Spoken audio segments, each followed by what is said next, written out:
Blessings, everyone. All right, so let's talk a little bit about mental health. So I'm going to be using the word mental as an acronym. So each letter is going to stand for something. So I hope that you're ready to make your jottings or at least make mental notes as you go through this important topic and not just look at it, but also look at it from a spiritual perspective as well. So the M stands for mind. A lot of times we hear the word mental and we're like, yeah man, that has something to do with madness. But no, it has to do with mind. So when we talk about our mind, we're talking about our cognition. That's just a big word for our thoughts. We're talking about our emotions or feelings. We're talking about things like our memory and even our behaviors too, right? So think about it. What are you feeling right now? Happy, sad? Yeah, that is a part of your mental functioning.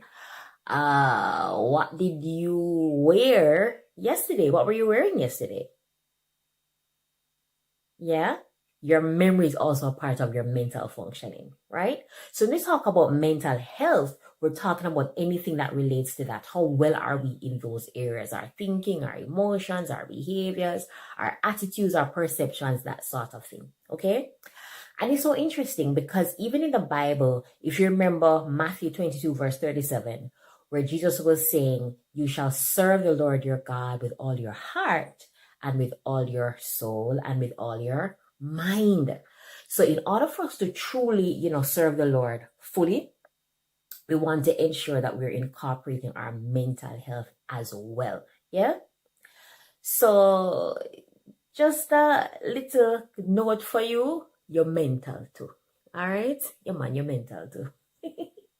You're not just spiritual, you're not just physical, you're not just a social being, you are also mental. Okay? All right. So let's go to E. E stands for everyone. So mental health issues affect all of us. Why? Because we all have mental functioning. Yeah?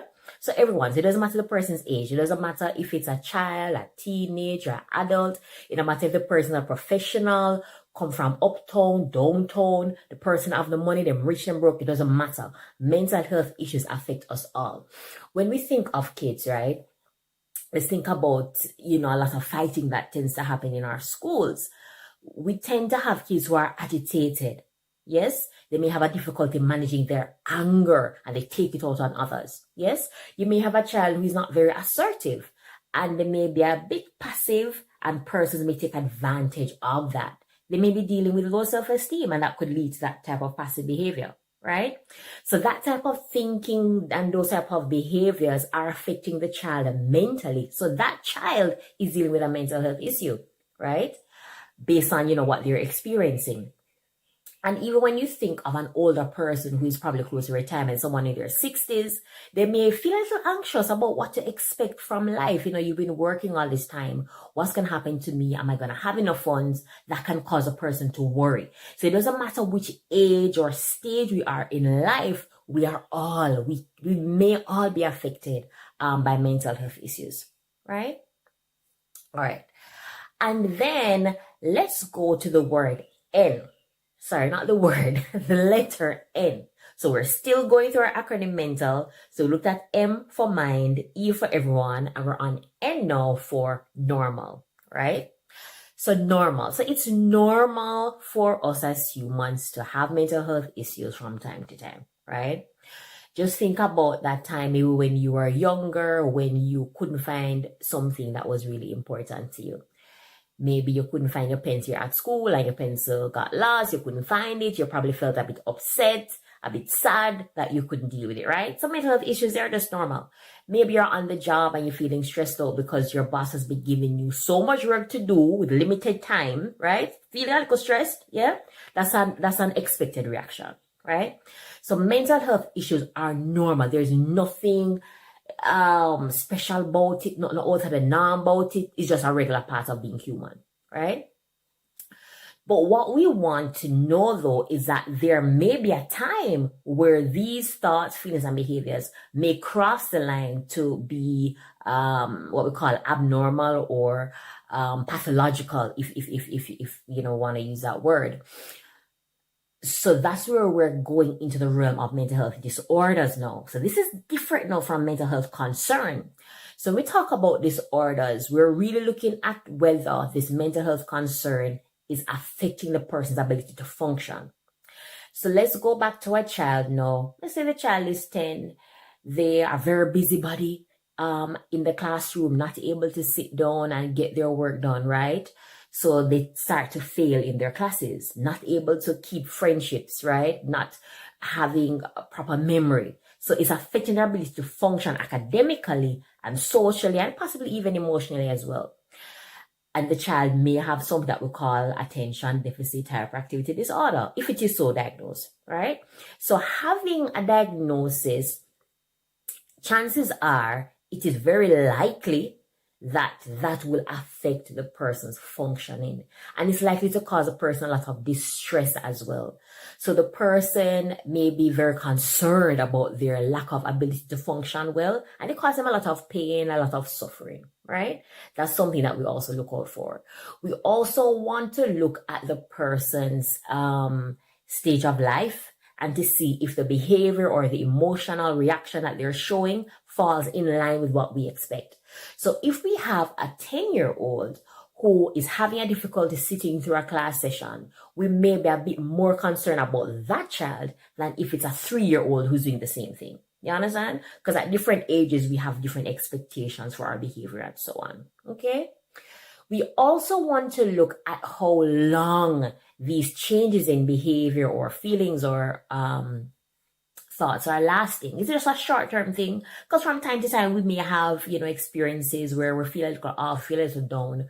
But when it is going on for a prolonged period of time now, that may be cause for concern. Okay? So how do we know whether or not it's a disorder is just, a regular mental health concern?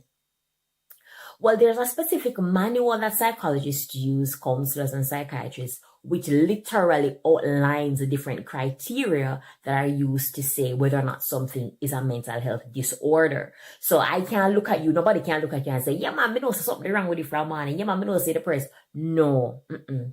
There is a process of assessment that occurs before a diagnosis is made, and then proper treatment can be done.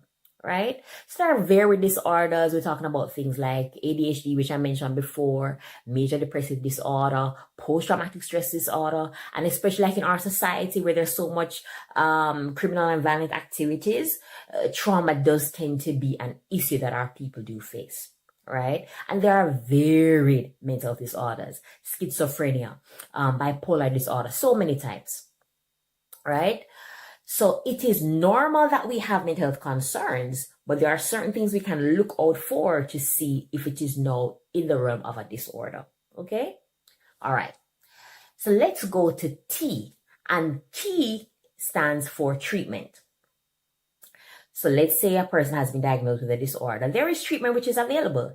And tell you something, we don't even have to wait until a diagnosis has been made for treatment to be done, because all of us can probably improve in some area of our life. Not true, right? Maybe you don't feel as confident in yourself as you'd want to.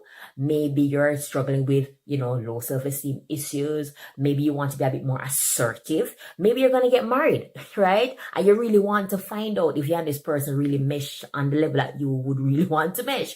You may want to do premarital counseling. So treatment can be done, or intervention can be done even before problems start.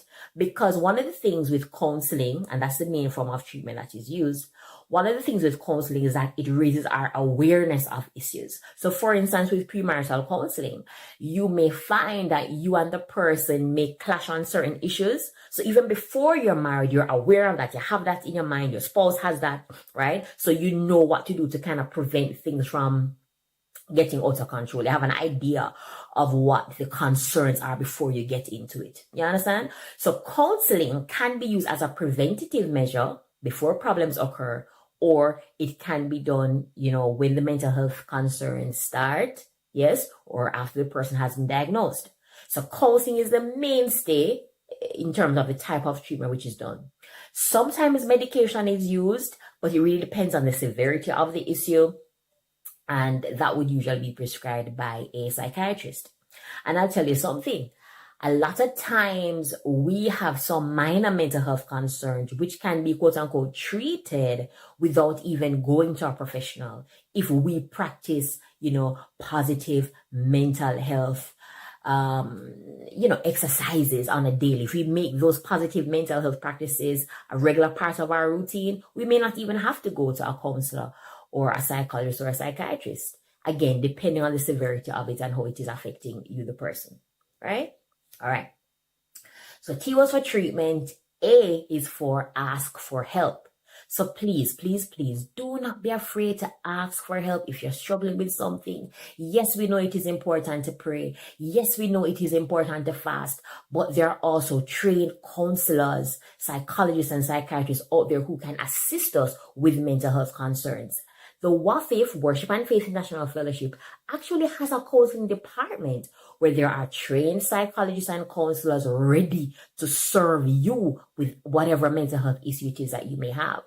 The number is 876-551-1901. So you can call that number, get registered, and you'll get all the necessary information that you need. So you don't have to be suffering in silence, right? You can speak to a minister also, or anyone from the counseling department team, and we'd be happy to help you. Okay?